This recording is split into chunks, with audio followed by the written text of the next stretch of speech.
Bonsoir à tous. Alors, avant de commencer, j'aimerais dédier le cours pour la réfoua de Anna Bat Anik Myriam et pour la réfoua de Patrick Asher Messaoud Ben Shoshana. Bezrat Hashem, Shisrut Atorah Tagen Ba'adam, Mitor Shar Cholé Amo Israël. Ok, donc le cours de ce soir, un peu en rapport à l'actualité, un peu en rapport avec la période dans laquelle on se trouve. Le monde, il se trouve dans une période pas simple. On peut voir qu'il y a des, entre les incendies et les inondations, on dirait que c'est un ping-pong, quoi. D'un côté des incendies, de l'autre côté des inondations, des fois sur deux pays voisins. Il y a 10 jours, c'était l'Italie qui était inondée et la Grèce dans une période de chaleur extrême. À Dubaï, maintenant des inondations terribles, alors que juste à côté il fait 50 degrés en Arabie Saoudite. Les, On voit ce qui s'est passé en Californie. Il y a plus de 1000 maisons qui ont été brûlées. En Sibérie, il y a près de 7000 sapeurs-pompiers qui se battent sur, on parle de 160 000 km² de forêt brûlée. Et c'est en tout et pour tout, c'est l'équivalent de la surface de tout ce qui a été brûlé pendant l'année. Imaginez-vous de quoi on parle. Aujourd'hui, hier à Jérusalem, des incendies. En Turquie, alors Turquie, les rues, c'est devenu de l'eau inondée. On a vu ce qui s'est passé en Allemagne, on a vu ce qui s'est passé en Italie. Là, on parle d'une période de chaleur extrême en Europe, avec 50 degrés en Espagne, au Nebraska, des incendies, au Japon, des pluies là-bas, ils ont évacué 2 millions de personnes, je crois, en Inde. La moitié du pays, il est inondé. On voit des choses bizarres, on se dit, c'est pas possible, qu'est-ce qui se passe? On a l'impression que le monde il est en train de prendre une autre tournure et que ça se jongle sur malheureusement ces deux catastrophes naturelles qui sont les incendies qui se déclarent dans les forêts, dans les pays, et d'un autre côté les inondations. Alors bon, on comprend les inondations maintenant dans l'hémisphère sud, pardon. Mais aujourd'hui pardon, j'ai dit l'hémisphère, on comprend dans l'hémisphère sud. Maintenant, dans l'hémisphère nord, c'est l'été. C'est-à-dire aujourd'hui en Europe, c'est l'été. Comment on explique qu'il y a quelques jours, il y avait des inondations terribles en Italie, en Allemagne, en Turquie? C'est impensable. Impensable qu'au mois d'août, la Turquie elle soit remplie d'eau. C'est un pays chaud, et plus ou moins, et en plein mois d'août. Donc, on va essayer d'expliquer. Donc, on peut expliquer qu'il y a des trous dans la couche d'ozone, les effets de serre, etc. Le taux de dioxyde de carbone qui fait que ça se consume beaucoup plus rapidement au niveau des feux, etc. Et que bon, le monde il est déréglé. Et voilà, ils vont se réunir là-bas le G7, ils vont prendre des décisions sur le dioxyde de carbone, etc. Machin, ils vont essayer de faire des trucs. On peut expliquer ça. Mais nous, dans la Torah, Hachem nous a expliqué que tout ce qui se passe, c'est par rapport à nous. Tout ce qui se passe dans le monde, ça a une raison par rapport au Ham Israël. De prendre ça à la légère, de dire, bon, qu'est-ce que tu veux, c'est la trou de la couche de jaune, laissons ça au goyim, laissons ça au peuple du monde, etc. Nous, dans la Torah, il y a écrit tout ce qu'il faut, et on peut avoir des théories de ce qui se passe, surtout en ce moment au mois des Louls, juste avant Rosh Hashanah, le jugement, et on peut s'imaginer que Akadosh Baruch Hu, il nous envoie des messages. Baruch atah Adonai, Eloheinu melech haolam, shakol niha b'tov. Ok. Bon, premièrement, vous voyez bien que le monde il prend une autre tournure. On voit ce qui s'est passé avec le corona, que on passe maintenant dans des nouvelles variantes, et Delta, et Lambda, et des trucs aux États-Unis que bon, le vaccin, on voit qu'il n'a pas l'air de tenir face à ces nouvelles variantes. On voit des choses terribles. On voit que le monde il n'a pas terminé avec ça, et que les médecins eux-mêmes ils ont baissé les bras. Il n'y a plus rien à faire. Ils savent très bien que ça sert à rien. Il y a pas de médicaments. Il n'y a pas de vaccin, rien du tout. Il faut faire une ishtadlout, etc. Mais on voit bien que le monde, il est désemparé. D'un autre côté, on voit des catastrophes naturelles. Ce qu'on vient de raconter maintenant avec les inondations, les incendies. On voit que le monde va mal. Et il faut comprendre ce que les tzadikim nous disent maintenant, que Hachem, il a décidé maintenant d'amener la Géoula. Et la Géoula, il va l'amener coûte que coûte. Maintenant, celui qui ne rentre pas dans le plan d'Hachem, il est clair que tout ce qui va se passer maintenant, ça va le déranger. Celui qui n'a pas la Emouna avec lui, C'est clair que c'est vivre une période, il va se sentir comme une feuille au gré du vent. Celui qui a la Emouna, il sait très bien pourquoi il y a tout ça. Même sans savoir, il sait que Hachem, il n'a pas abandonné son peuple. Hachem, il est là pour nous aider, pour nous guider et pour nous amener dans le bien absolu. Plus de guerre, plus de malades, plus de problèmes, plus plus de soucis, plus de peur, plus d'angoisse. Hachem, il va amener le monde à tout ça. Maintenant, ce qu'il fait maintenant, il y a une raison. On va essayer maintenant, ensemble, d'analyser le pourquoi du comment pour pouvoir savoir qu'est-ce que moi je dois faire maintenant. Quand j'entends ça aux informations, et je dois me dire, ok, Hachem, il est en train de me faire un appel de phare ici. C'est pas pour rien que ça se passe à Elul, au mois d'Elul, juste avant la fin de l'année. Et à moi de réagir par rapport à ces signaux, à ces appels de phare qu'Hachem il m'envoie. Donc, bon, faire tchouva, c'est évident que quand quelqu'un il voit comment le monde il est en train de brûler, que Hachem il est en train de secouer son monde, il a compris qu'ici Hachem il voulait une chose, c'est qu'on le craigne. Il veut que ces créatures le craignent et qu'on se plie devant lui, qu'on fasse de lui un roi. Pour ça, hein, on ne peut pas faire du roi un roi si on n'a pas peur de lui. Quand est-ce qu'il va devenir mon roi? Quand je sais il est fort et qu'il est puissant. Sinon, c'est pas un roi. Ça peut être comment dire, bon, quelqu'un d'important, etc. Mais quand on a la crainte, Hachem d'abord il va instaurer la crainte. Il est clair que le premier message c'est par rapport à la tchouva, mais vous allez voir que c'est beaucoup plus profond que ça. Euh,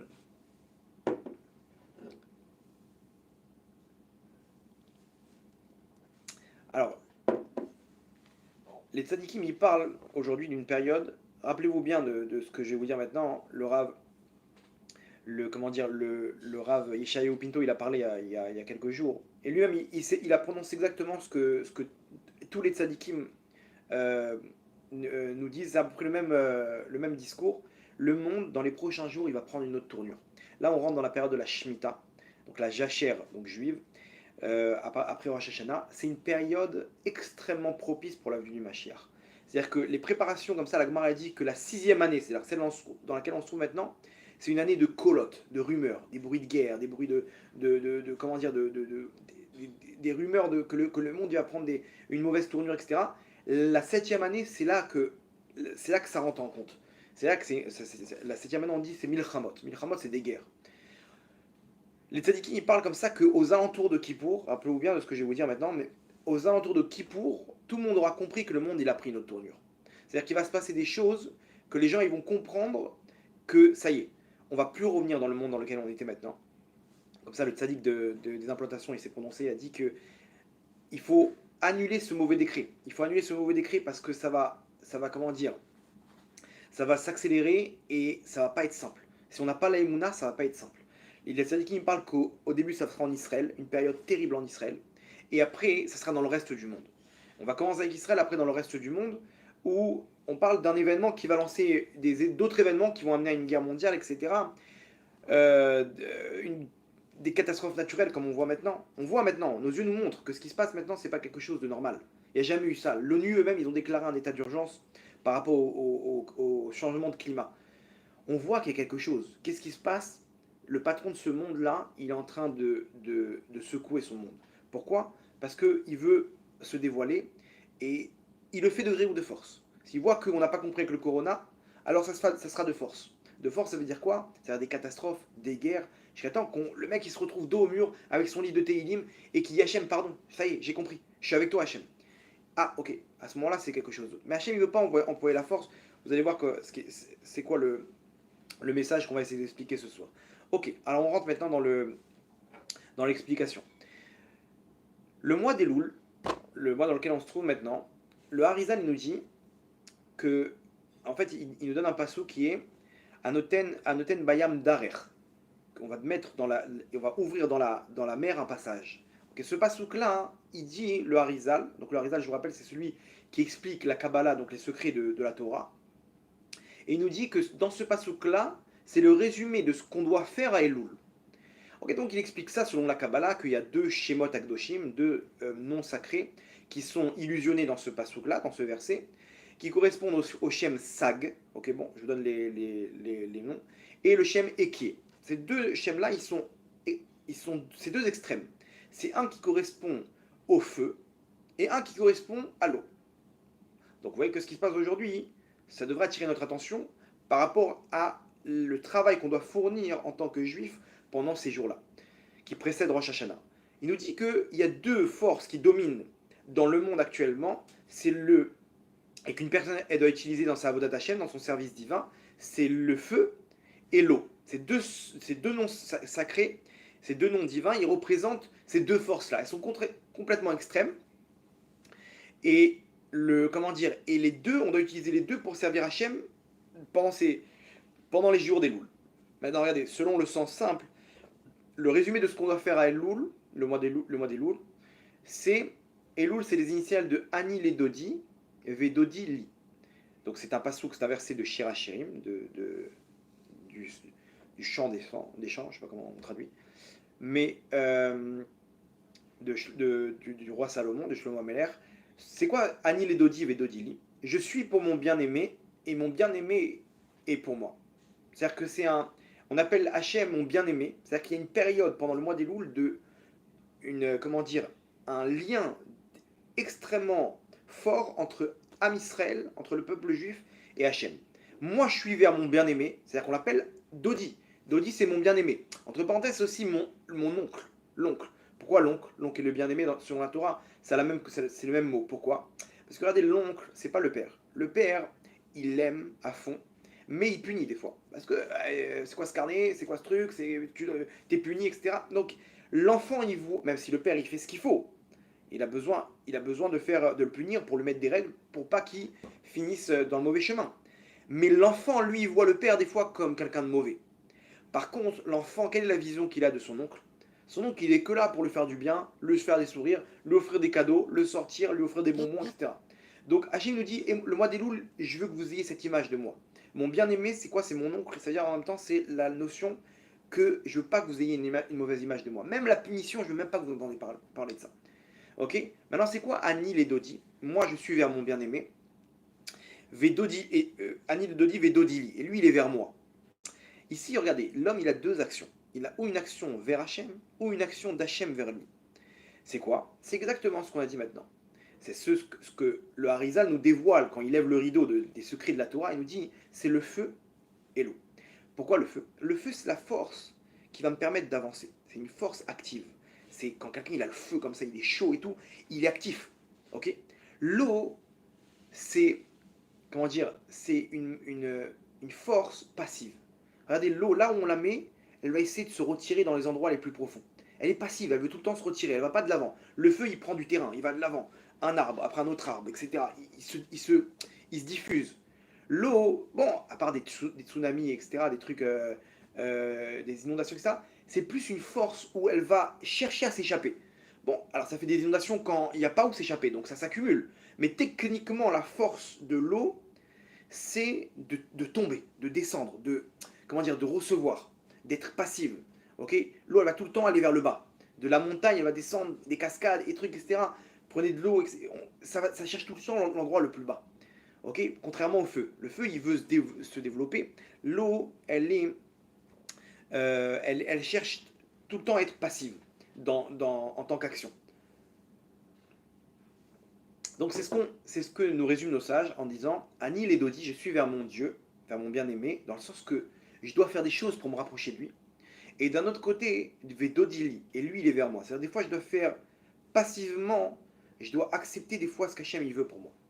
Je dois avoir une force passive dans mon service que j'ai avec Hachem. Hachem il est en train de nous... Aujourd'hui ce qui se passe entre les inondations et les incendies, c'est ce qu'Hachem il veut nous faire référence justement ces jours-là. Pour en dire, mes enfants, vous n'êtes pas à votre place. Il vous manque cette action-là. Là, on arrive au mois des Louls. Hachem, il nous met en relief ces deux forces dans le monde. C'est pas pour nous dire combien il faut arrêter de prendre la voiture et émettre des gaz, etc. Non, non, non, non, non. Laisse ça, c'est pas pour toi. Un juif, il doit se dire pourquoi maintenant Hachem, quand j'allume ma télé et je regarde mes informations, je vois du feu et de l'eau dans le monde. Regardez, je vous ai ramené qu'un échantillon, mais il se passe des choses. Là, on m'a dit, il y a des vidéos qui tournent de ce qui se passe dans le monde actuellement. J'ai pas vu cette vidéo, mais des trucs incroyables. Les gens, ils sont choqués, c'est pas possible ce qui se passe. Le monde, il est en train de brûler. Le monde, d'un côté, des incendies, d'un côté, des inondations. C'est pas un hasard. Alors oui, on peut expliquer les climats, des astéroïdes, des changements climatiques extrêmes, ce que tu veux, mais pourquoi maintenant et pas l'année dernière? Pourquoi maintenant et pas il y a 10 ans? Pourquoi maintenant et pas il y a 6 mois? Pourquoi au mois d'Elul? Et quand on ouvre ce que nos sages nous disent, comme je vous ai expliqué maintenant, on voit que c'est ces deux forces-là qui dirigent le monde maintenant spirituellement.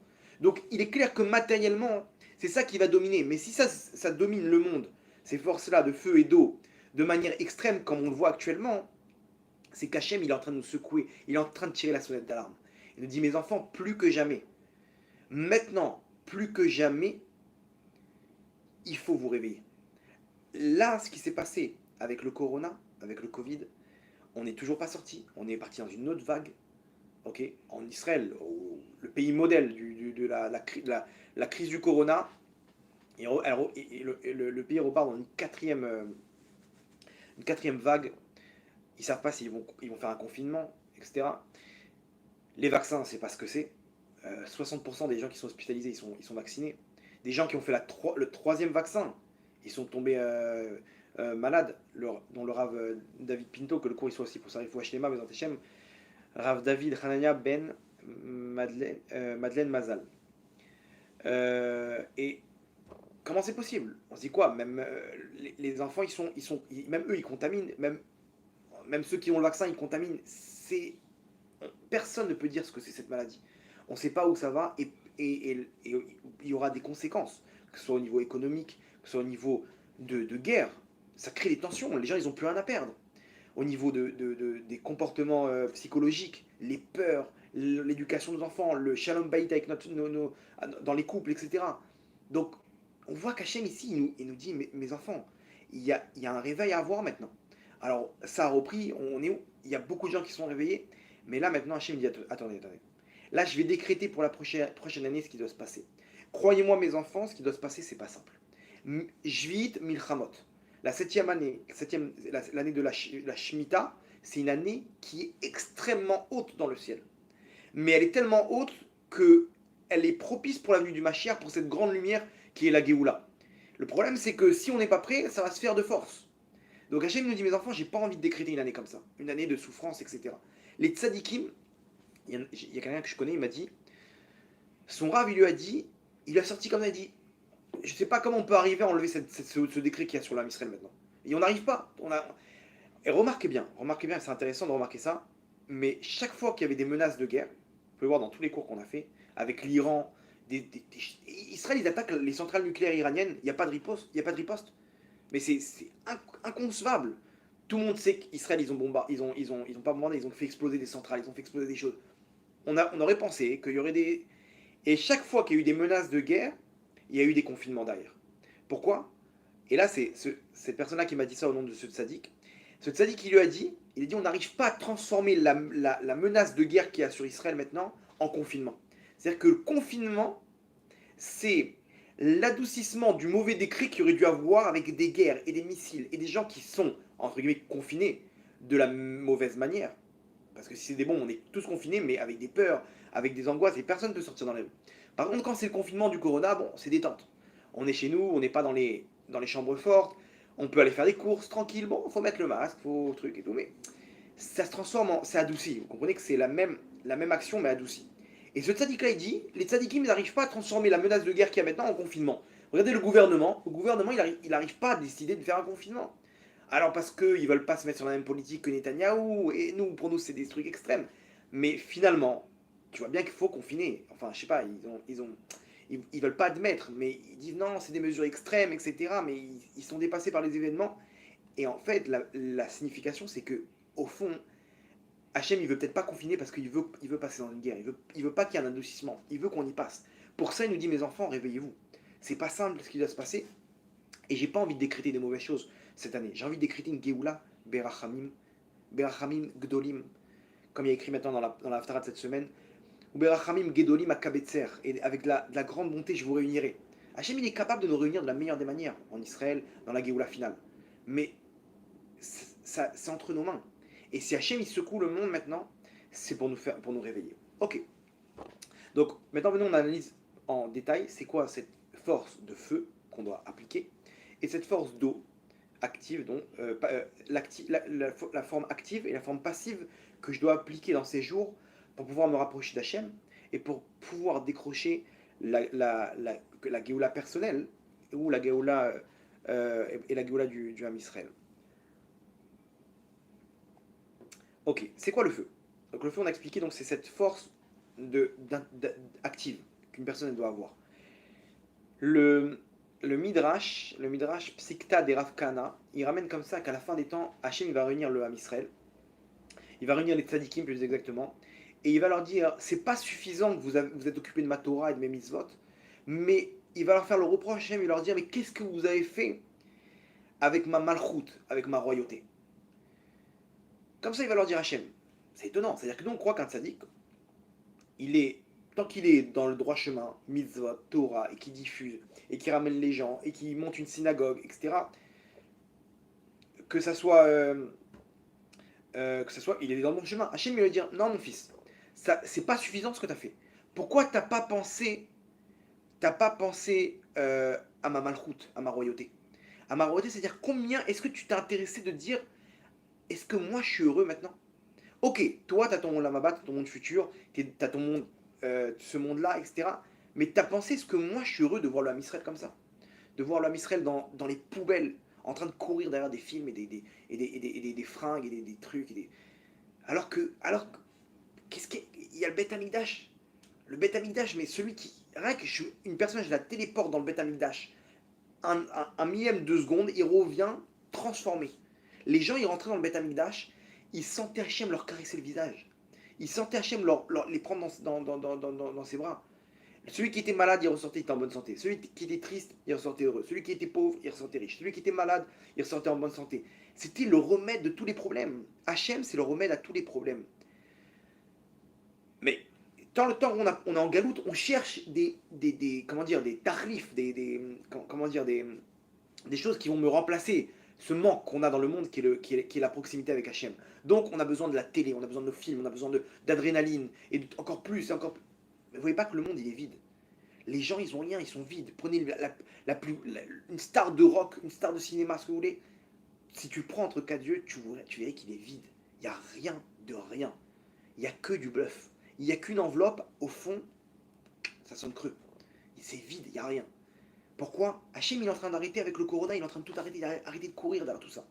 Le monde, c'est terminé. Hachem, il est en train de mettre le fin à toute cette course derrière les plaisirs et les désirs et comment dire, les honneurs. Rien, tu peux faire ce que tu veux, ton argent aujourd'hui il vaut plus rien. Parce que tu peux préparer le plus grand des mariages, en un instant, tu vas finir à 20 personnes chez toi dans ton jardin. Pourquoi? Parce que confinement, Corona, c'est terminé. Tu ranges les orchestres et les 1000 personnes qui étaient prévues. Comprenez que c'est plus entre nos mains aujourd'hui. Aujourd'hui, on ne contrôle plus rien. Les gens, ils se rendent compte que c'est pas ton argent qui contrôle, que c'est rien du tout. C'est pas ton succès, c'est pas tes films, c'est pas ta musique, c'est pas rien. Il n'y a plus rien qui contrôle. Les gens, ils réussissaient, ils ont dû mettre la clé sous la porte avec le Corona. Mais attends, mais tu rigoles, il avait prévu sur 10 ans des chiffres d'affaires incroyables. Rien du tout. Un virus invisible, il n'y a plus rien. Donc, Hachem, il nous dit, vous avez pensé à ma malchoute? C'est quoi la malchoute d'Hachem? La royauté d'Hachem, c'est, on est venu pour un rôle sur Terre. On a un rôle et on ne le réalise pas. Qu'est-ce qu'on fait pour Hachem? Est-ce qu'on s'est déjà posé la question? Est-ce qu'on s'est déjà dit 2 secondes? Dans le film qu'Hachem il a créé maintenant dans ce monde, qui est ce monde-là, quel est le rôle que j'ai?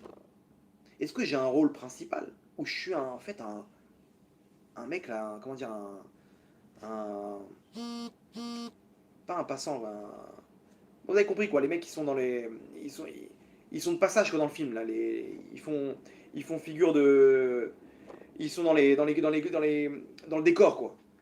Mais il y a celui qui a le personnage principal, personnage secondaire, je sais pas comment, mais il y en a qui sont actifs dans le film. Il y a des acteurs qui sont actifs. Et il y a ceux qui sont dans les décors. Le mec, il est là pour faire partie des gens qui courent dans le métro là-bas parce qu'il y a une bombe, etc. Et voilà. Il y a des courés, ils courent tous en même temps. Et voilà, les figurants, Khazak. Et donc, est-ce qu'on a un rôle principal où on fait office de figurant dans le film qu'Hachem, il a créé dans ce monde-là? Et je suis désolé de vous décevoir, mais la plupart des gens aujourd'hui, c'est tous des figurants. ils subissent le plan d'Hachem. Est-ce que lui, il a pris sa vie entre les mains? Non. Et quand est-ce que ça a été décrété, ce plan divin?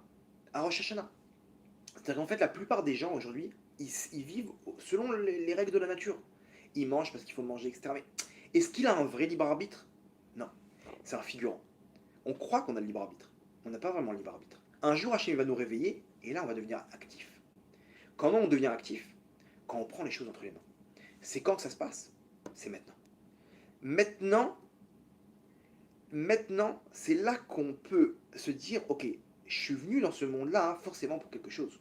Hachem m'a mis là, dans cette famille, cette maison, cette femme, ces enfants, ce travail, ce corps, ces avantages que j'ai, ces inconvénients, ces défauts, etc. Tout ça, je suis venu pour être l'acteur principal du film d'Hachem.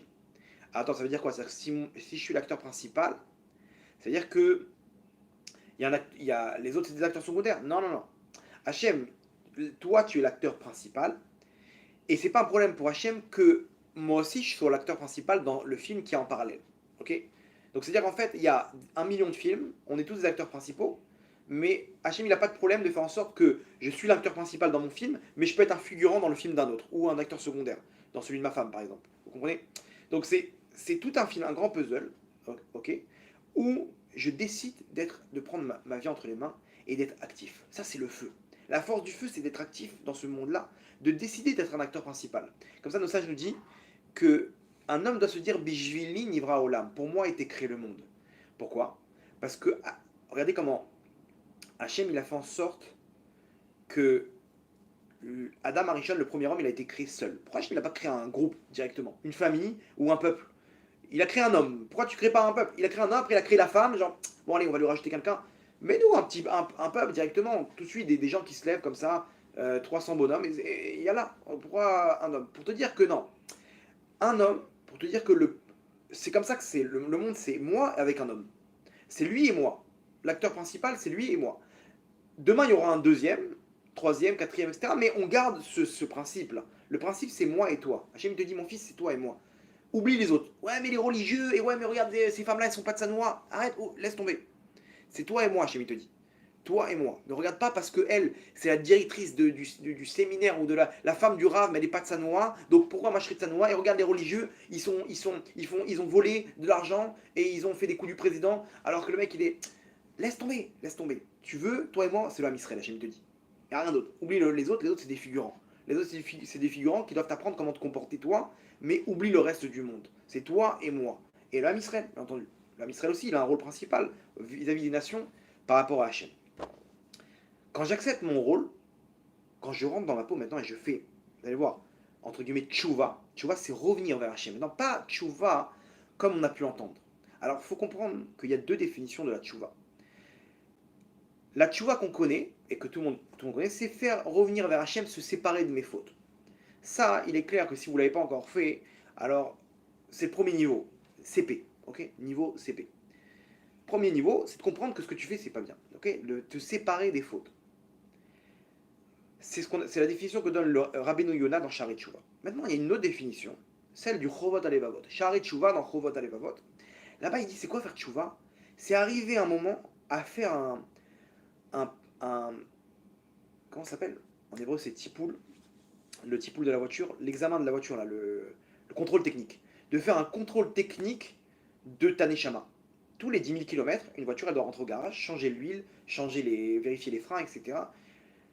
Ta neshama, c'est pareil. Faire tchouva, c'est ce monde-là, il t'a écarté d'Hachem. Voilà, il a vu une fille, il a vu un truc, il s'est fait emporter dans son travail, etc. Il s'est disputé avec sa femme, il s'est énervé. Il est loin d'Hachem maintenant, il est embrouillé. Faire tchouva, c'est pas venir fuir et le bâton d'Hachem, dire ah Hachem c'est bon tu vas me scalper donc je fais tchouva, je t'en supplie ne me frappe pas. Non, non, non, non, non, ça c'est le premier niveau. Premier niveau, de comprendre que tu as fait des bêtises, ok fais tchouva. Deuxième niveau, fais tchouva, la chouve à Hachem. Tchouva c'est la chouve, revenir vers Hachem. C'est te reconnecter à Hachem, faire un nettoyage où tu fermes les yeux et tu dis Hachem, j'ai fait des mauvaises choses. Je suis énervé, j'ai fait n'importe quoi, je me suis emporté avec ma femme, avec mes enfants, dans mon travail, dans le truc. Tu fermes les yeux et tu te reconnectes à Hachem. Hachem, je regrette. C'est-à-dire, tu te sépares de cette ancienne personnalité que tu étais. Ok? Tu regrettes. et tu reviens vers Hachem. Je recommencerai plus Hachem, tu reprends un nouveau chemin. Dans le judaïsme, on a la possibilité en un instant, avec le cœur et avec la pensée, en faisant tchouva, de se reconnecter à Hachem. Ok. C'est-à-dire comment dire, reset. Ok, le bouton reset dans la Torah, il existe, c'est faire tchouva. Tu veux redémarrer, tu vois que ton ordinateur, il y a trop de choses, etc. Redémarre, tu vas voir, il n'y aura plus de problème. Pareil, un juif, là, en un instant, il peut redémarrer sa neshama. Et reconnecter avec Hachem une nouvelle créature, complète. Nouvelle créature. Alors Hachem il nous dit, regrette. Comment tu peux regretter? Alors oui, il faut essayer de pleurer, il faut essayer de se dire, non, de se détacher de ce chemin-là dans lequel j'étais. Ok, mais pas dans le sens péjoratif, pas de m'attarder sur le côté mauvaise action, dans la boue dans laquelle j'étais, mais plutôt m'attarder sur où est-ce que je veux arriver maintenant. Quel est le chemin que j'ai emprunté, qui sont les bras d'Hachem. Il y avait une histoire d'un voleur. Il faisait les 400 coups. Et lui, il faisait des gros coups. Un jour, il a attaqué la famille du roi. Jusqu'à que le roi, il a perdu patience. Il a dit, ok, on va lui faire un coup. Ok, il voulait l'attraper vivant pour pouvoir le massacrer. Il a, il a mis il a prévu 1000 policiers comment dire, en civil. Il les a placés, il a fait venir un de la famille royale, ok, avec dans une maison. Donc, il a fait un plan de façon à ce que le voleur il se dise, bon, il y a un coup à jouer, il y a sûrement beaucoup d'argent, etc. Il y a un casse à faire. Et là-bas, il a installé toutes les troupes de policiers civils, ok, cachés dans le coin, dans le quartier. Et le voleur, il est tombé dans le piège. Tac. Il est tombé dans le guet-apens. Il s'est fait attraper. Il s'est retrouvé devant le roi. Le roi, il lui a mis une claque. T'as pas honte, espèce d'effronté, espèce de pourri, espèce de machin. Il dit, écoute-moi bien, tu auras la plus belle des morts. On va te pendre devant tout le pays. T'entends? Devant tout le pays. Et effectivement, dans la semaine, ils ont décrété que tous les habitants de la ville devaient se retrouver, tous les habitants du pays, etc., dans la place de la ville. Et là-bas, ils ont préparé la pendaison. Ils ont mis la corde au cou. Et le roi, il le regarde dans les yeux. Il était content de ce qu'allait lui arriver. Et juste avant d'ordonner au bourreau de lâcher, afin qu'il soit pendu, il y en a un qui écrit au roi et dit, Votre Altesse, excusez-moi. Le roi, il se retourne. J'ai une demande à vous faire. Le roi, il lui fait signe, vas-y. Il dit, regardez, cette personne-là, elle mérite que vous la tuez. Mais juste que vous sachiez, je voudrais juste que vous sachiez une chose. Je suis médecin et c'est la seule personne qui sait faire, des réanimations dans la ville. Voilà, je vous dis, il n'y a personne au monde qui sait faire des réanimations comme lui fait. On sait, on arrive à se sortir, etc. Mais toutes les réanimations qu'il arrive à faire, il est bénévole dans l'hôpital. Je ne savais pas qu'il était voleur, mais je peux vous dire que quand il y a des cas qu'on n'arrive pas à réanimer, aucune personne, tous les médecins, ils auraient désespéré, ils auraient décrété sa mort. Lui, il arrive, et je ne sais pas comment il fait, il arrive à la réanimer. Donc, vous pouvez faire ce que vous voulez, etc. Mais sachez qu'on aura perdu une personne chère pour le pays, pour sauver des futures vies. Il y a un blanc. Le roi, il a les boules. Mais il se dit, mais attends, mais on a besoin de lui. Demain, ça peut être mon fils qui a besoin d'être réanimé. Il regarde le voleur et il dit, je sais pas ce que t'as, mais t'es béni des cieux.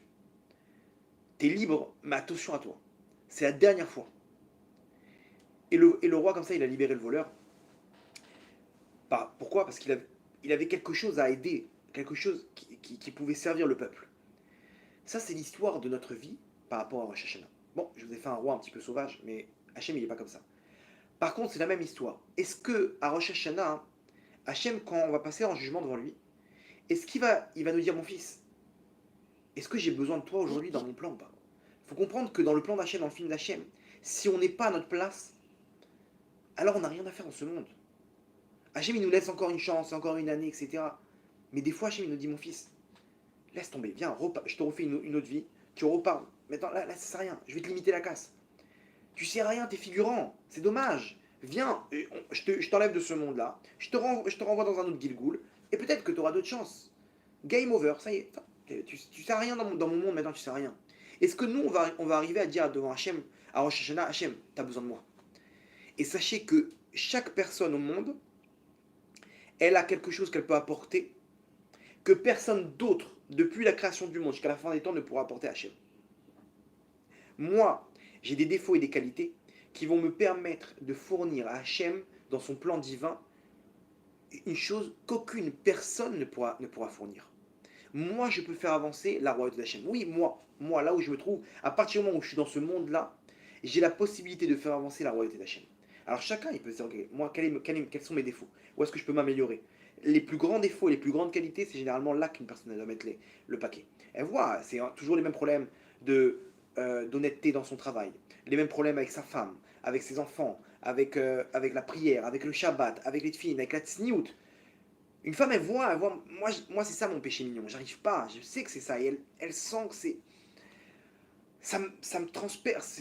J'ai envie d'être sanoa, j'ai envie de me couvrir la tête, j'ai envie de faire Shabbat, j'ai envie mais j'arrive pas. Alors, Habibi, sache que c'est là que ça se passe. Sache que les efforts que tu vas fournir maintenant, il y a que tu vas illuminer le monde avec cette force-là, et il n'y a que toi qui va le faire. Et toi, oui, toi, là où tu te trouves, notre génération de bras cassés, on peut réjouir Hachem.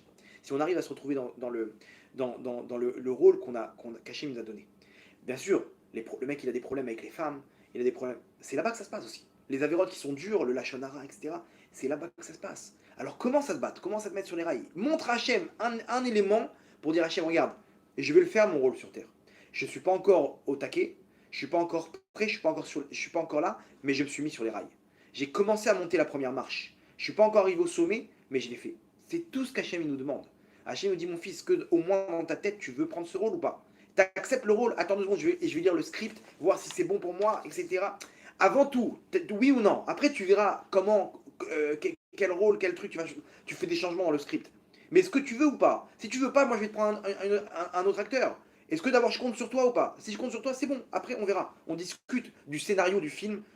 Ça, c'est à Rosh Hashanah. Dans tes prières, tu peux demander après le scénario que tu veux. Hachem, c'est dur pour moi le Shalom Bayit. Je vais le faire. Commence à prendre sur toi des choses, etc.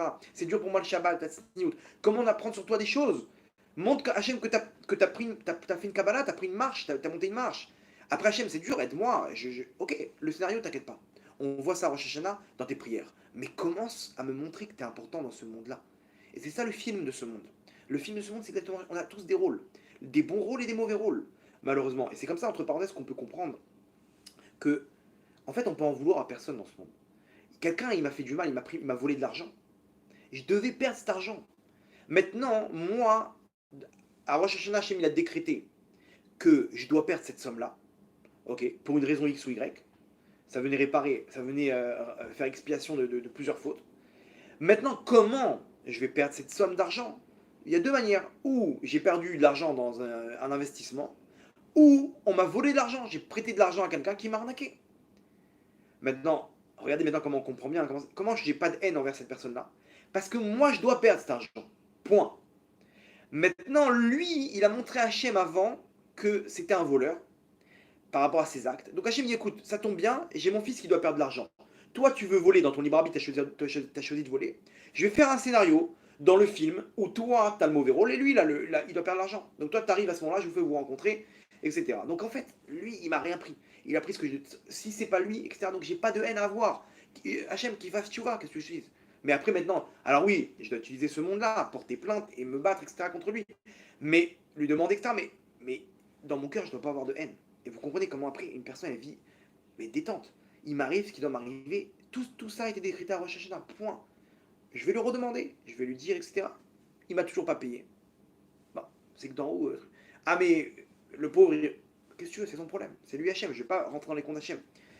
Ok, ça c'est notre rôle sur Terre, c'est le feu. La force du feu, d'arriver à aller de l'avant vers Hachem, commencer à prendre des choses, commencer à avancer, rentre dans ton rôle. Parce que beaucoup de gens, ils passent à côté de leur rôle sur Terre, ils arrivent après 120 ans, et quoi? Hachem va dire, mais mon fils, qu'est-ce que t'as cru? T'as cru que ce monde c'était quoi? Tu viens, tu vis, tu manges, tu grandis, tu passes ton bac, tu passes tes études, tu te maries, tu amènes des enfants, maison de retraite. C'est tout, c'est ça le monde. T'as cru que c'était ça le monde. Mais venez, on se réveille. Quoi, Hachem, il a prévu un monde où on est là et on fait une vie comme ça. C'est quoi, c'est un Monopoly géant? Et c'est un jeu d'échecs. Lui, il est là, lui, il avance, lui, il réussit pas, lui, il est riche, lui, il est pauvre, lui, il est marié avec telle femme. Et on finit comme ça, et le mec, il se retrouve avec, entouré de ses enfants. Papy, arrête, il raconte la guerre d'Algérie, il raconte des trucs, et les enfants, ils sont en train de se battre. Non, non, prends-le pour Pessard. Et il finit en maison de retraite, et ils vont le voir une fois tous les 6 mois. Tu sais pas que tu vas terminer là-bas. T'as pas compris qu'il y a un truc quand. Mais il faut ouvrir les yeux. Projette-toi. Hachem, il nous a donné un cadeau avec le Corona qu'on peut arrêter notre vie et se projeter. Parce que beaucoup de gens, sans le Corona, ils auraient continué leur vie et ils auraient fini comme ça. Aujourd'hui, ils ont pris conscience. 2 secondes, il se passe un truc là maintenant. Il se passe quelque chose. Il y a un Dieu, il y a un patron dans ce monde. Et là, il commence à prendre sa vie entre les mains et il réussit. Mais malheureusement, il y en a beaucoup qui passent à côté. J'avais raconté déjà cette expérience qu'ils ont fait à Washington un matin d'automne comme ça, à l'entrée d'une bouche de métro. Là-bas, il y a une personne qui s'est installée, casquette de baseball, t-shirt. Il a sorti son violon. Il a mis donc l'étui de son violon devant. Et il a commencé à jouer une des symphonies de. Je crois que c'était Beethoven. Il a joué 6 symphonies de Beethoven. Ou Bach, je ne sais plus lequel des deux. Et une des plus dures symphonies. Maintenant, il joue tranquille comme ça. Et les gens, ils passent. Il y en a un qui s'arrête comme ça après 5 minutes. 3 secondes, il repart. Beaucoup d'enfants sont arrêtés. Et leur mère, elle a tiré. Allez, vas-y, on avance. Il y en a un, il s'est arrêté 5 minutes. C'est le plus long, c'est 5 minutes. Après 10 minutes, il a reçu son premier dollar. Après 2 dollars, des centimes dans tous les sens. Il a fini, après 45 minutes de, de prestation, il a réuni 32 dollars. Ils ont vu qu'il y a à peu près, sur les 45 minutes, il y a eu 8 minutes de personnes qui sont arrêtées et qui ont prêté attention et qui ont écouté la musique. 8 minutes sur 45 minutes. Les autres, ils sont retournés comme ça, ils ont peut-être apprécié. Maintenant, c'est une expérience du Washington Post. Cette personne-là, c'est qui? Un certain Joshua Bell. C'est un des plus grands violonistes de la génération. Le violon qu'il avait, il a une valeur de 3,5 millions de dollars. Il a fait, pendant 45 minutes, 6 symphonies qui sont parmi les plus dures à jouer. L'avant-veille, à Boston, il a rempli une salle où la place, c'est à peu près 100 dollars. 100 dollars la place, il a rempli une salle entière à Boston.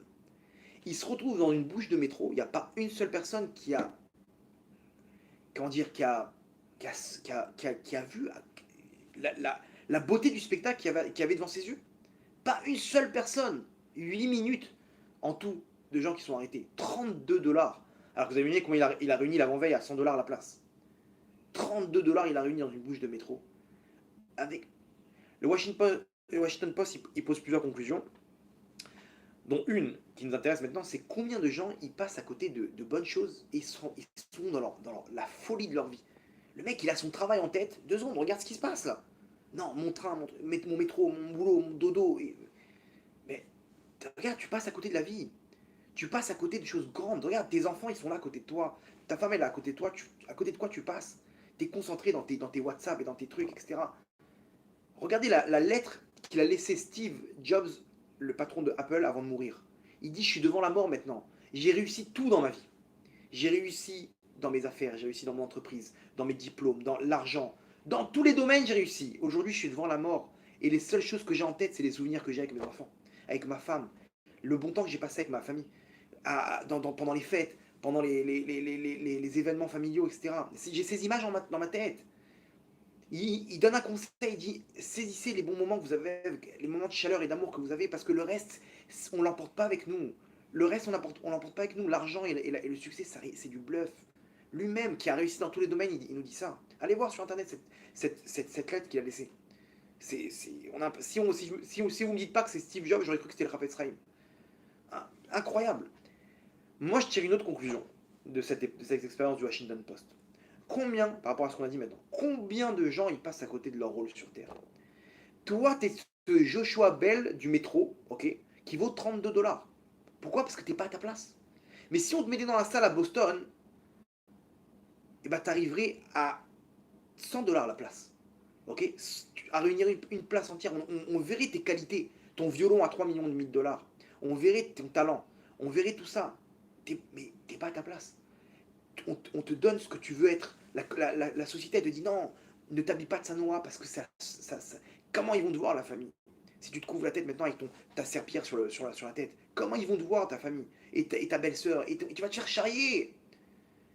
Donc tu deviens ce Joshua Bell du métro, là. Tu vaux 32 $. Mais écoute ton cœur. Fais ce qui est bon pour toi.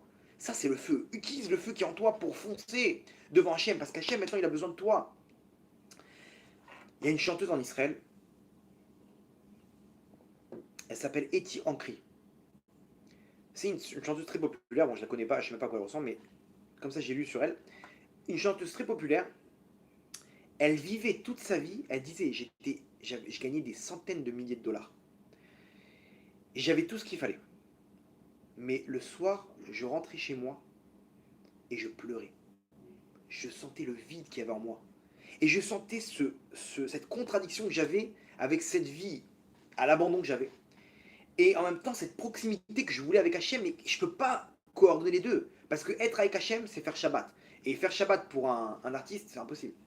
C'est les plus grands concerts, c'est le Shabbat. C'est manger cachère, mais tu peux pas, tu traverses le monde, etc. C'est faire attention, c'est s'habiller de sa noix. Une chanteuse s'habiller de sa noix, mais c'est impossible. Impossible. Et elle s'est dit, je vais laisser cette question en suspens. Je vais laisser ce dérangement que j'avais, cette question existentielle que j'avais en suspens. Et elle a continué sa vie, elle s'est mariée. Le problème, c'est qu'elle a eu un garçon. Et à ce moment-là, qu'est-ce que tu veux pour ton garçon? Toi, t'arrives pas, mais ton garçon, tu veux qu'il grandisse comme toi. Tu sais très bien que tu vis une sale vie. Tu veux pas transmettre ça à ton fils. Et là, c'est dit, bon, je peux pas donner à mon fils une éducation si je vis pas ça. Elle a pris sur elle, je prends sur moi Shabbat. Elle a rayé de son calendrier tous les concerts de Shabbat. C'était une perte. J'ai perdu presque un tiers de tous mes rendements. Un tiers de tous mes rendements, sans compter les gens que quand on devient, entre guillemets, religieuse, ils vous mettent une croix dessus. Ça y est, c'est fini. Ça y est, c'est le lavage de cerveau, la religion, etc. En Israël, malheureusement, il y a... Bref. Et elle dit, mais j'étais heureuse. J'étais chez moi le Shabbat avec mon mari et mon fils. Et on chantait. Et je chantais des chansons à Boré Olam, au créateur du monde. Je chantais pas des chansons pour plaire. Je chantais des chansons à Hachem, de bonheur. Et c'était la meilleure soirée. J'attendais avec impatience de tous les concerts, des autographes, et ce que vous voulez qu'une personne... Elle se dit, ouais, Alvaï, si je suis à la place de cette personne-là, je serais l'homme le plus heureux du monde. Et ben c'est faux. Quand on y est, on est triste. Et elle dit, j'étais triste. J'étais là, les applaudissements, les trucs, etc. J'étais vide. Elle raconte que elle continue à manger pas cachère, etc. Et jusqu'à qu'elle s'est dit, mais je peux pas vivre comme ça. Elle a pris sur elle de manger cachère. Et elle s'est dit, je vais m'habiller de sanoa maintenant. Ok, mais se couvrir la tête, c'est autre chose. Et un jour, elle s'est dit, attends, 2 secondes. Je chante devant des hommes et devant des femmes. C'est-à-dire, je veux m'habiller de sanoa, mais d'un autre côté, je me livre aux hommes. Genre, regardez-moi, ok, comment je suis belle, etc. Même si je m'habille de sanoa, c'est contradictoire. Elle a pris sur elle la décision de chanter que devant des femmes. Mais vous imaginez ce que c'est pour une femme, les insultes qu'elle a pris, mais celles religieuses, et machin, etc. Elle perd tout son succès en un instant. Si je m'en fiche. J'aurai ce que j'aurai. Vous imaginez maintenant, elle passe de centaines de milliers de dollars de gains à quelques dizaines de milliers. Combien de concerts de femmes elle peut faire? Vous comprenez que c'est rien. Elle dit, j'ai perdu l'argent, mais j'ai gagné ma vie. J'ai gagné le bonheur, j'ai gagné l'intérieur. J'ai perdu l'extérieur, mais j'ai gagné l'intérieur. Jusqu'à qu'elle s'est dit, attends, mais il faut que je me couvre la tête maintenant. Et elle savait pas quoi faire. Ça, c'était trop dur pour elle. Jusqu'à qu'elle a, comment dire, il y a une copine qui lui a dit, mais c'est quoi le problème? Je comprends pas. Tu veux te couvrir la tête. Tu te couvres la tête, tu montes sur scène, c'est quoi le problème? Je comprends pas. C'est comme, je sais pas, tu veux rentrer dans l'eau, elle est froide, tu veux rentrer, tu sautes, c'est tout. Mais t'as raison. Je me prends la tête et tout, je suis en train de réfléchir et comment il va penser lui et mon metteur en scène et elle est venue, elle est montée sur scène, elle a mis son kissouille, son foulard, et elle est montée sur scène. Elle s'est dit, les gens ils vont penser ce qu'ils pensent, je chante devant Hachem. Imaginez-vous le tollé que ça a fait au début. Mais quel kidouche Hachem, comment Hachem il a dit, voilà, regardez ce qu'elle a fait, ses qualités, son rôle qu'elle avait, elle a entièrement illuminé le monde par sa kdoucha. Il y a des gens que ça n'a pas plu, mais il y a une personne à qui ça a plu. Et en premier, c'était qui? C'est Hachem et sa royauté. Hachem il dit, ma fille, qu'est-ce que tu fais pour ma royauté maintenant? Regardez ce qu'elle est capable de faire. Et c'est une chanteuse connue aujourd'hui, qui souille Roche. Ça noie de la tête aux pieds. connu, qui fait des concerts devant des milliers de femmes, etc., religieuses, bien dans sa peau, équilibrée, etc. Elle a fait le pas. Elle a fait son rôle sur Terre. Imaginez-vous comment elle est heureuse dans ce monde-là. Imaginez-vous le monde futur qu'elle a. Quel kidouche Hachem, quel kidouche Hachem. On a tous un rôle. Ok, c'est à une échelle, à grande échelle. Mais nous aussi, on peut faire ça par rapport à notre rôle. Ok. Ça, c'est au niveau du feu. Au niveau de l'eau maintenant. L'eau, c'est quoi? L'eau, si on a dit, c'est la force passive.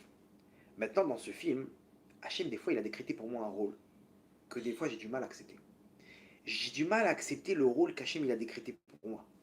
Hachem, il a décrété maintenant, il te dit, mon fils, c'est cette femme que tu as. C'est ces enfants, c'est ce job, ok? C'est cette épreuve. Non, j'accepte pas.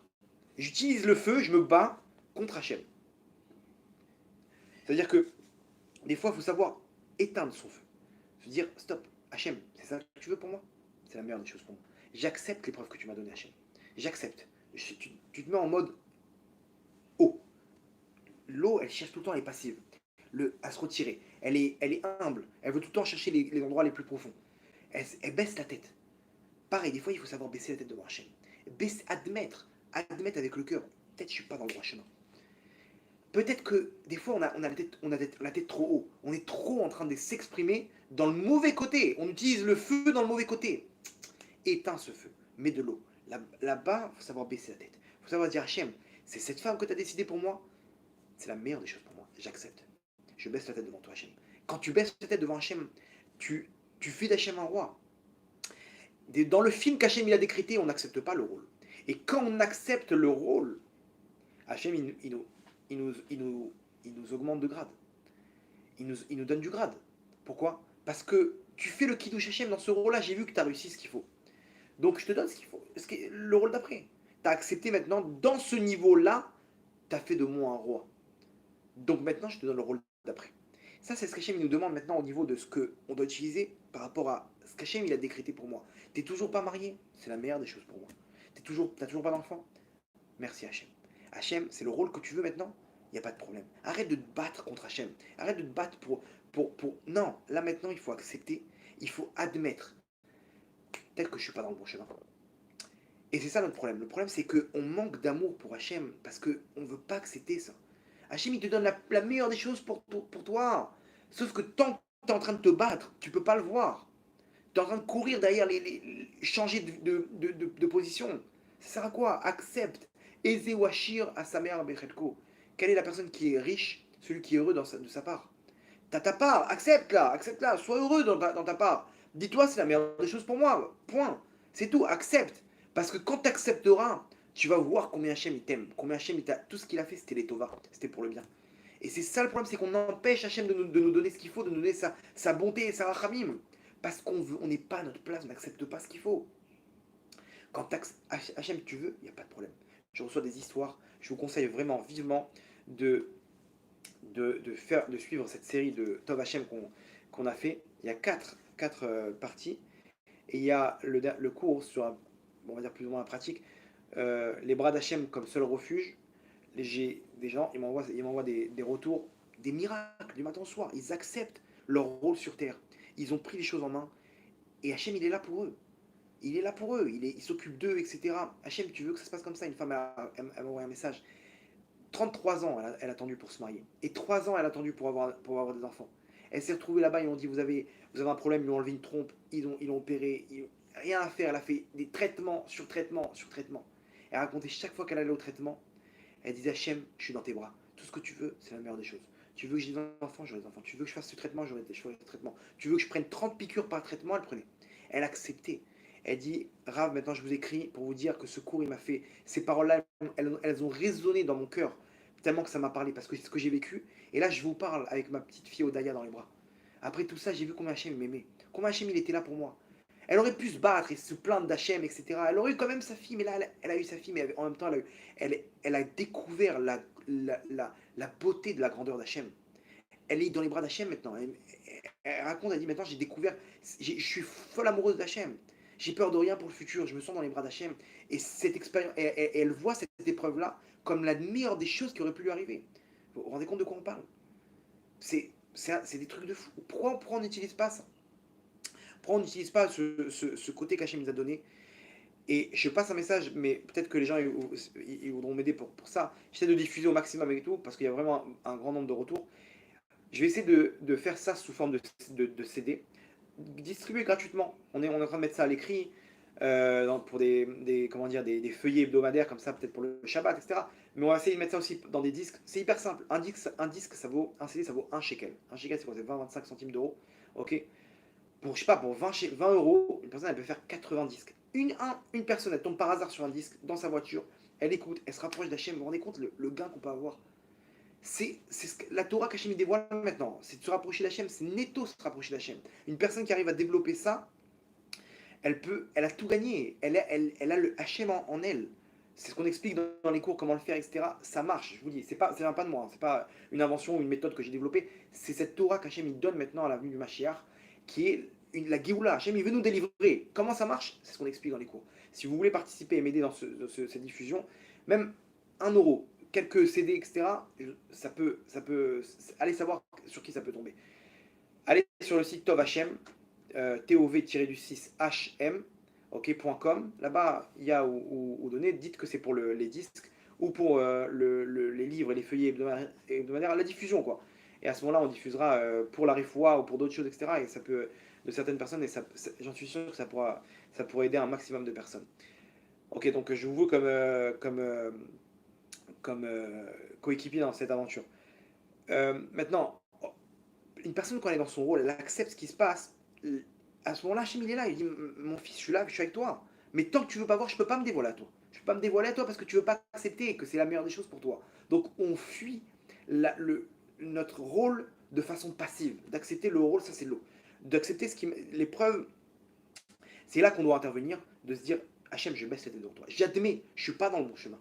J'ai des avérotes, j'ai des problèmes. Admettre ça, c'est baisser la tête devant Hachem. Combien de gens ils sont capables de faire tchouva?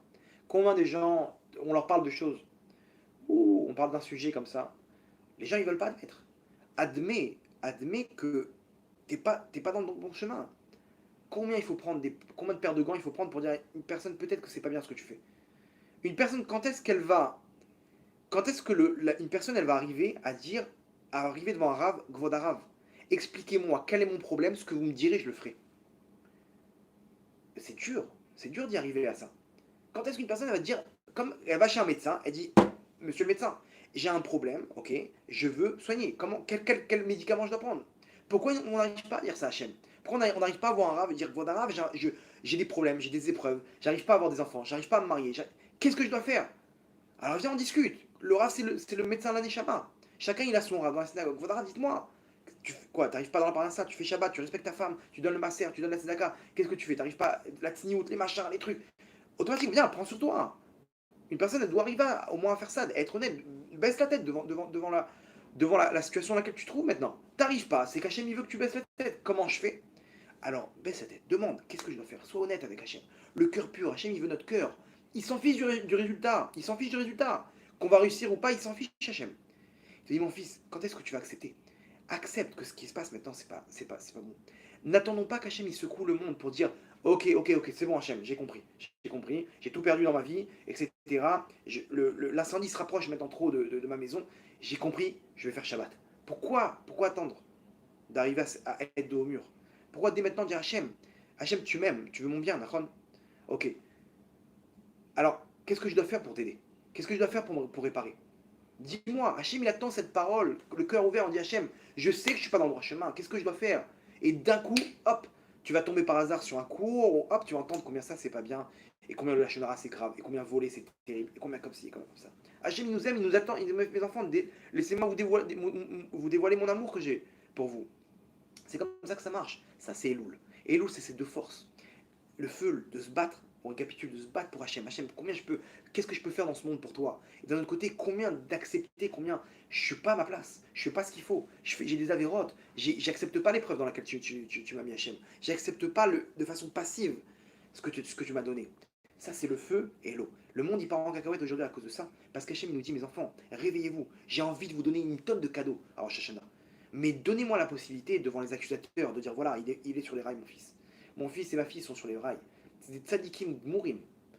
quelqu'un il prend sur lui ça, c'est ça ce qu'on appelle la tchouva. Tchouva, c'est se reconnecter à Hachem. Tu fais tchouva, t'es une nouvelle créature. Une nouvelle créature. Donc après, les accusateurs ils vont venir, Hachem dit, de qui vous parlez là? Toutes ces avérotes là, il y a quelqu'un au monde qui a fait ces avérotes. Je vois pas de qui vous parlez. Par contre, je vois mon fils, mon tzaddik, ma fille, ma tzaddiket qui sont là. Et je vais leur donner tout ce qu'ils ont besoin. Qu'est-ce que vous voulez? Enfant, zivoug, kibaltem. Allez, alaï, c'est bon. Gratuitement. Hachem nous aime gratuitement. Si Hachem il nous demande de l'amour gratuit, c'est que lui-même il a l'amour gratuit pour nous. Ça ne dépend pas de nos actes. Mais Hachem il veut notre cœur. Rachamana li babaye. Hachem il veut ton cœur. Il veut juste qu'on soit honnête et qu'on arrête de jouer le mauvais rôle dans ce film. D'arrêter d'être des figurants. D'arrêter de passer ce monde-là sans connaître, sans goûter Hachem. Sans goûter Hachem. Et Hachem à ce moment-là il peut réaliser sur nous le pasouk. Uberachamim gdolim akabetzer. Aftietrem amar Hachem. Je vous aime amar Hachem. Israël, Bni Bechori Ata, t'es mon bien-aimé, t'es mon premier-né, Hachem il nous dit. Donc à nous de nous surpasser, à nous de prendre sur nous de la meilleure des façons, comment montrer à Hachem, Hachem j'ai un point qui va te plaire. C'est ça qui me plaît, c'est ça mon fils que j'aime. Cette qualité que personne d'autre ne peut me ramener. Ça fait avancer ma royauté. Donc à nous de faire attention à ça, de prendre sur nous, vraiment de faire la vraie tchouva qu'Hachem nous demande. Ça c'est Elul. Elul c'est un mois rempli d'amour. Anil et Dodi, Vedodili. Plein d'amour, on doit ressentir cet amour-là, on doit oublier tout ce qui s'est passé. Vous savez que dans le Chinour, dans l'éducation des enfants, il y a aussi la tchouva. Vous allez me dire, attends, comment une personne a fait des bêtises avec son enfant? Elle s'est énervée, etc. Et un enfant, le problème c'est quoi? C'est qu'à partir du moment où il a compris que ses parents il n'aiment pas, si malheureusement il a tiré la conclusion que ses parents il n'aiment pas, il est déséquilibré psychologiquement. Et il est parti pour une vie terrible.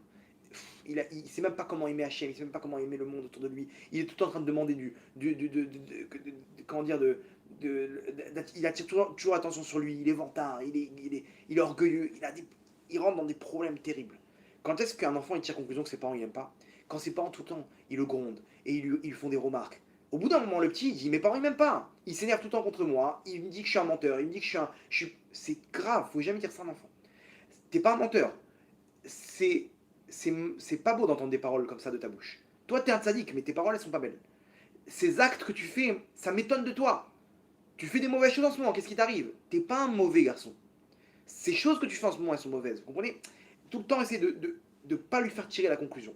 Maintenant, si jamais c'est arrivé, et qu'on s'est énervé contre lui, et qu'on a une période où l'enfant est en train de tirer cette conclusion, il y a écrit dans la Torah, Ahava mechase peshav. L'amour, il recouvre les péchés. Ça, c'est la tchouva. Comment on peut faire tchouva?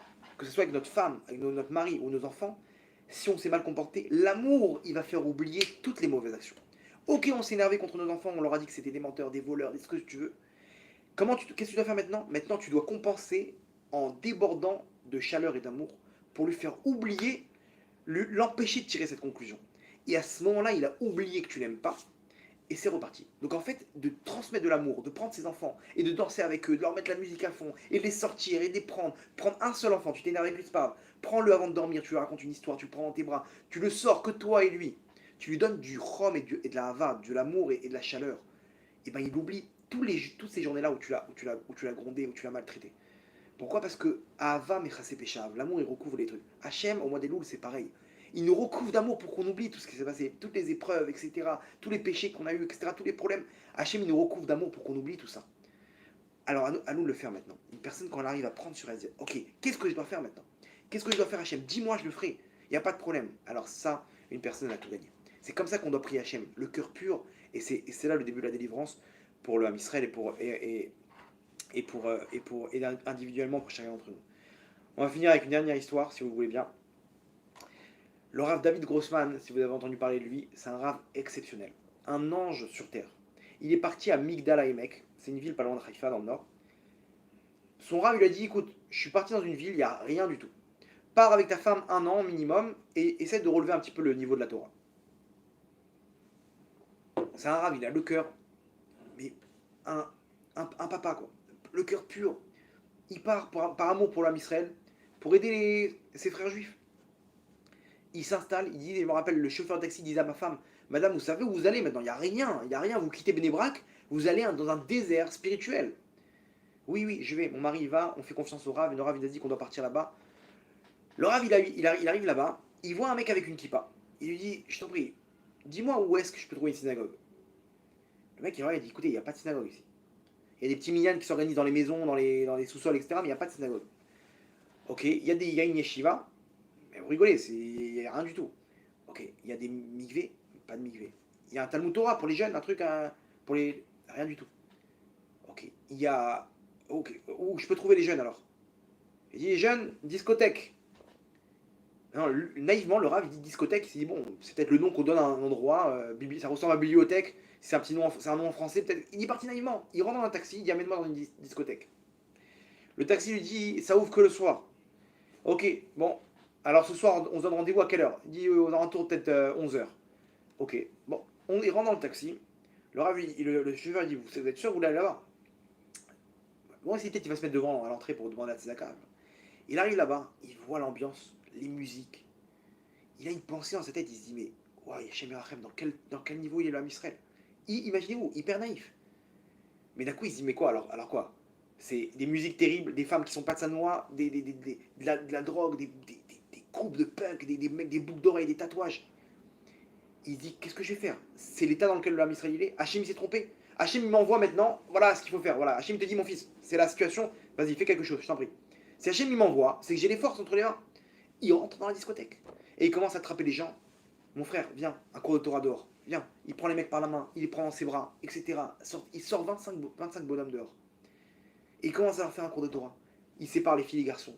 Les mecs, ils commencent à demander des brachot. Le Ham Israël, regardez comment il est kadosh. Le mec, il est en train de faire toutes les aveurs de la terre. Il voit un rave, un cours de Torah. Sa neshama s'illumine à l'intérieur de toute cette impureté. Le rave leur dit ok, je reviens demain, on est 25, on peut sortir. Notre but, c'est de sortir tout le monde. On coupe la musique.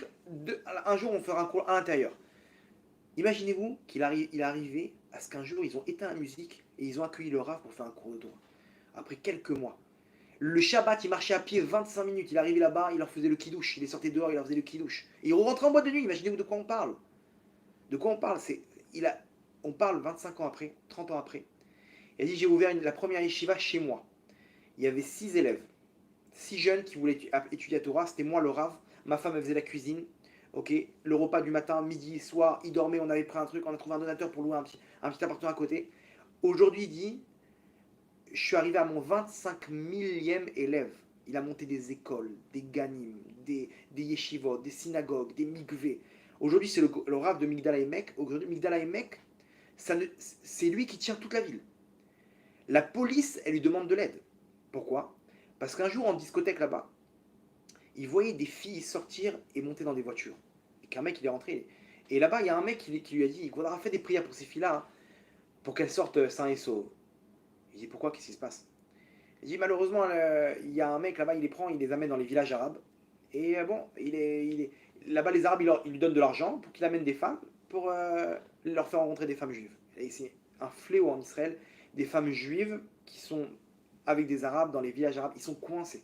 Coincés, ils ne peuvent pas sortir. Il leur promet monts et merveilles. Et après, à partir du moment où ils se mettent en couple, elle est enfermée, la fille.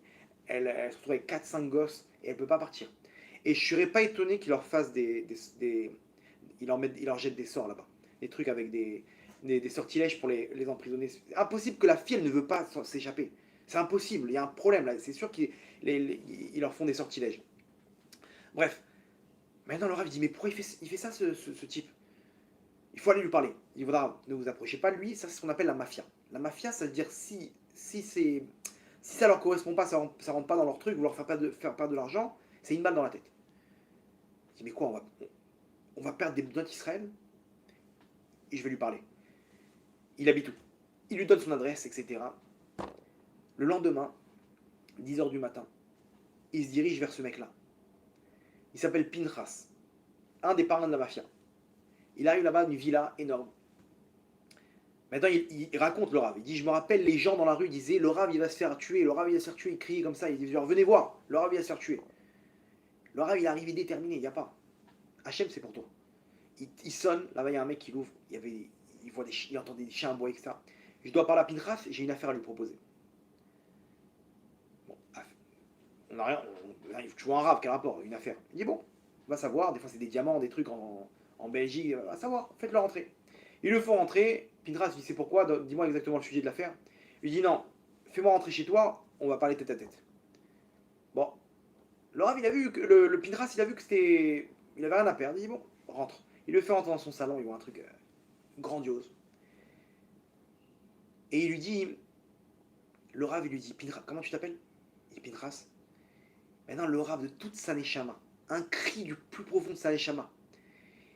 Il dit, je m'adresse à sa neshama et je lui dis, Pindras, pourquoi tu fais ça? Pourquoi tu fais ça? C'est notre Israël. Tu fais perdre leur neshama. Pourquoi? Qu'est-ce que tu gagnes dans ça? Pindras, il est choqué, il s'attendait pas à ça. Il s'attendait à une affaire. Maintenant, il a senti que le rave, il était pur dans sa demande. C'était pas une remontrance. C'était juste, pourquoi tu fais ça? Je suis ton frère, je veux ton bien, mais qu'est-ce qui t'arrive? Qu'est-ce qui t'arrive, mon frère? Pindras, il lui dit, l'oseille, c'est business. Chaque fois que je ramène une femme, 5000 shekels. Donc j'ai un réseau, etc. Business. Il dit, mais pourquoi, à quoi bon? Qu'est-ce que tu vas faire avec tout cet argent? Il a senti qu'il pouvait s'ouvrir au rave et lui dit, Kvodarav, je vais vous dire quelque chose. Tout ça, j'en ai rien à battre. C'est vide. Je veux pas tout ça, moi. Si je pouvais me barrer, je partirais. Je le fais parce que je suis dedans. Mais au fond, je veux pas tout ça. Mais c'est la vie. Le rave, il dit, alors qu'est-ce que t'attends? Pars de tout ça. Ah, c'est facile à dire, Kvodarav. Il dit, mais c'est quoi ton rêve? Il dit, vous savez, c'est quoi mon rêve? D'avoir mon camion, ma marchandise dans le coffre, et de parcourir les routes d'Israël. Et voilà, tout seul, moi avec moi-même, c'est tout. Je veux pas tous ces trucs-là, ces honneurs, ces trucs-là, j'en ai rien à battre. Il dit, si je te donne tout ça, mais Rav, je peux l'avoir tout ça, mais j'ai pas envie. Il dit, ok, Pindras, on garde contact toi et moi, d'accord? Vodarav, vous inquiétez pas, je ferai un effort, mais business c'est business. Le Rav Grossman, vous savez ce qu'il a fait? Il est rentré chez lui, il a dit à sa femme, regarde, le plan, est-ce que tu es d'accord? Sa femme a dit, carte blanche. Il a vendu son appartement qu'il avait à Jérusalem.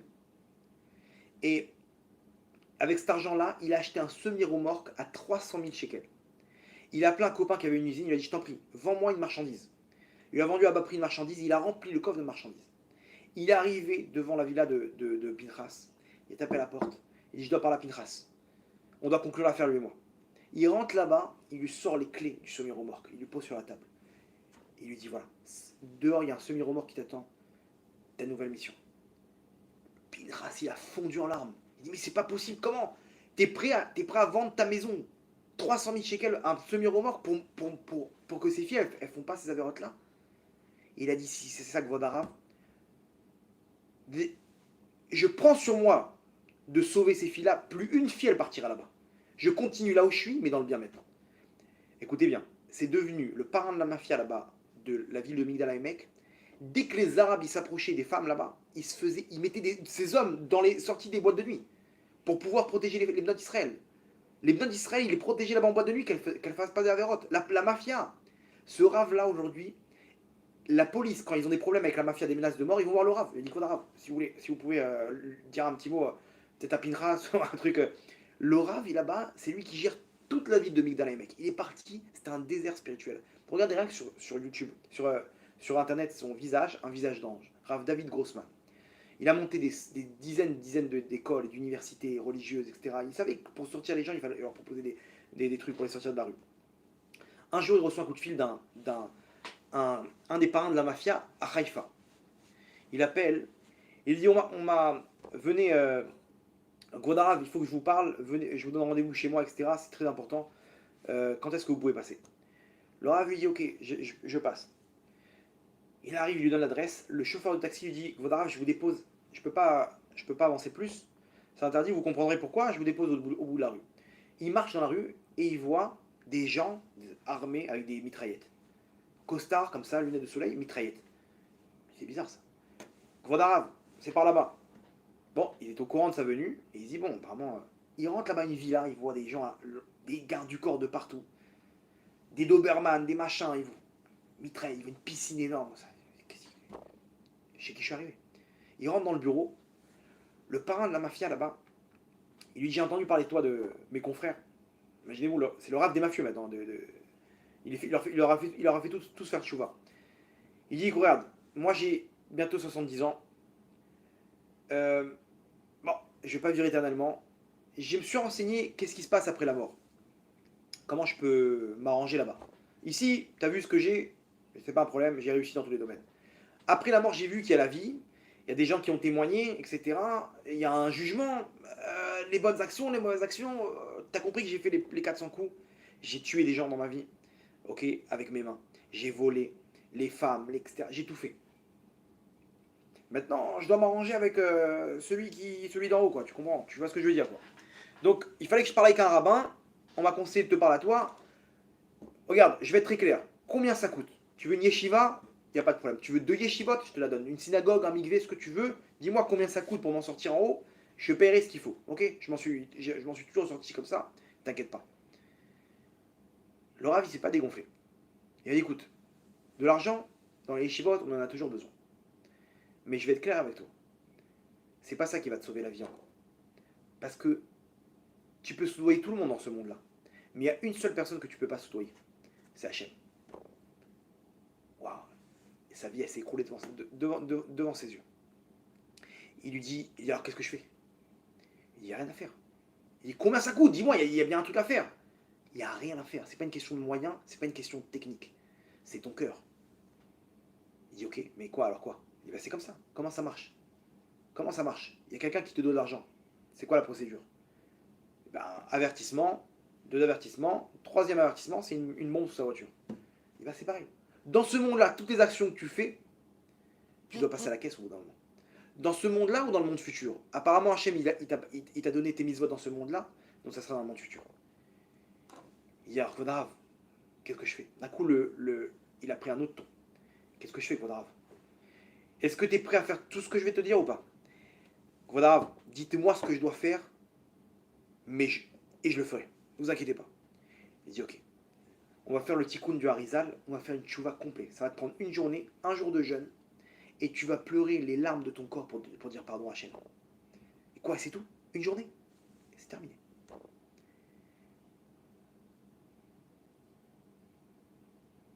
Il lui dit, le Rav, tel jour, jeudi, tu vas prendre sur toi un jour de jeûne, tu vas aller au mikvé, et on va se donner rendez-vous dans ton bureau, et on va faire ce qu'il faut faire. Et il commence à lire le livre de Teilim. Et le Rav lui dit, ça, il lui fait faire le vidouille de Kippour. Et chaque fois, il lui explique, tu vois ce que tu as fait, c'est hyper grave. Et comme ça, il lui fait des moussards. Et il lui explique, avec lui, comme ça. Et lui, il se rend compte, et il commence à pleurer. Et un homme avec le cœur en pierre, aucune pitié pour personne, dans son bureau, il commence à pleurer avec le Rav. Et le Rav, il dit, Hachem, regarde tes enfants, comment ils font, tu vois. Il dit, Hachem, je t'aime. Il commence à crier comme ça, Hachem, je veux faire, tu vois, ce que tu veux. Il se reconnecte avec Hachem, avec toutes ses avérotes. Il se sépare de cette personnalité qui était avant. Il devient une nouvelle créature. Et il pleure. Mais techniquement, une personne, quand elle est jeune, elle neutralise son corps qui est plein d'avérotes, qui est plein d'impuretés. Donc d'un coup, c'est les chamas qui parlent. Une personne peut voir à Kippour comment, à la fin de Kippour, elle a le feu en elle. Et il fait tchouva, il pleure. Le Rav lui dit stop. Maintenant, tu as fait tchouva, c'est terminé. Tu vas finir, tu vas casser le jeûne, tu vas manger, tu vas faire une segouda, et je veux que tu sois l'homme le plus heureux du monde. Pourquoi? Parce que tu es une nouvelle créature. C'est terminé. À partir de maintenant, tu prends sur toi que ces avérotes-là, c'est du passé. Il n'y a plus rien. Tu as regretté, tu dois plus recommencer. Les femmes, c'est terminé, on est d'accord. Voilà, ne vous inquiétez pas. L'argent, les vols, les meurtres, vous inquiétez pas. De toute façon, dans tous les cas, c'est mon fils qui prend la suite. Je vais me retirer, Vodarav. Je vais me retirer de tout ça, tout seul. J'en ai marre de tout ça. Je suis avec vous, Vodarav. Vodarav, vous m'oubliez pas, d'accord? T'inquiète pas, on garde contact. Le Rav, il s'en va. Et en partant, donc il marche à pied jusqu'au bout de la rue parce qu'il n'y a aucun taxi qui pouvait venir à ce moment-là. Il voit une ambulance arriver de l'autre côté. Bon, il n'a pas fait attention. Après 2 jours, il voit que le mec, il prend pas contact avec lui. Il appelle. Il est où? Qu'est-ce qui se passe? Il voit quelqu'un qui lui répond, il dit, vous le cherchez? Non, il est mort. Il est mort? De quoi? Il est mort d'une attaque cardiaque. Quoi? Mais quand est-ce qu'il est mort? Il y a 2 jours. Mais c'est pas possible. Il a compris que c'était l'ambulance qui venait le chercher. Quand le Rav il est parti, il est mort d'une attaque cardiaque. Il a fait tchouva, Hachem il a récupéré tout de suite. Tout de suite, tu restes pas un jour de plus dans ce monde-là. Tu as terminé, tu as réparé tes avérotes, directement au Gan Eden. Directement au Gan Eden, comme il y a écrit, celui qui fait tchouva juste avant de mourir, il va directement il a directement part au monde futur. Il lui dit, c'est quand l'enterrement? Demain matin. Le Rav, il est arrivé là-bas, devant tout le monde. Il a dit, je dois prendre la parole.